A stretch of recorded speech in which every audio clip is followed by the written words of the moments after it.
আসলে এই গরুটা খুবই একটা ডেঞ্জারাস গরু। আচ্ছা। মানে যখন এটা আনা হয় হ্যাঁ। গাড়ি থেকে এমন ভাবে লাফ দিছে হ্যাঁ। যে মনে করেন পুকুরে ডুব দিছে, আবার পুকুর থেকে লাফ মারে এমন আতঙ্ক সৃষ্টি করছে পুরো এলাকায়? যে পুরা এলাকায় মনে করেন যে আতঙ্ক সৃষ্টি হয়ে আসছে।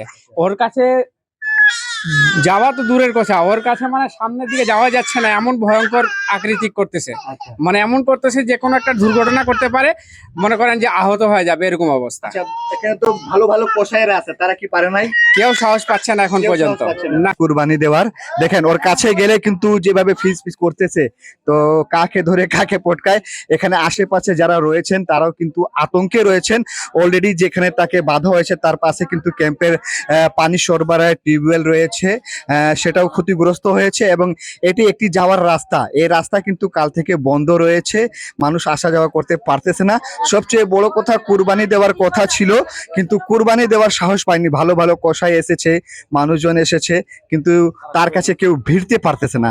তো এই অবস্থা এখনো রাত পর্যন্ত রয়েছে। মালিকও আপ্রাণ চেষ্টা চালিয়ে যাচ্ছেন তাকে কিভাবে বাগে আনা যায় এবং কুরবানি দেওয়ার জন্য প্রস্তুত করা যায়।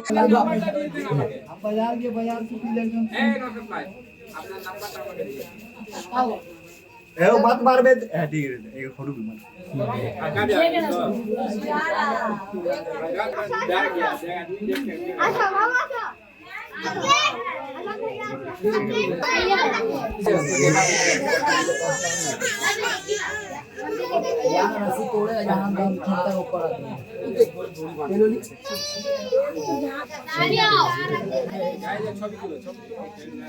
দর্শকদের ভিড় দেখতে পাচ্ছেন, এটি হচ্ছে সেই পাগলা গরু, সৈয়দপুরের বারে প্রথম একটা পাগলা গরু।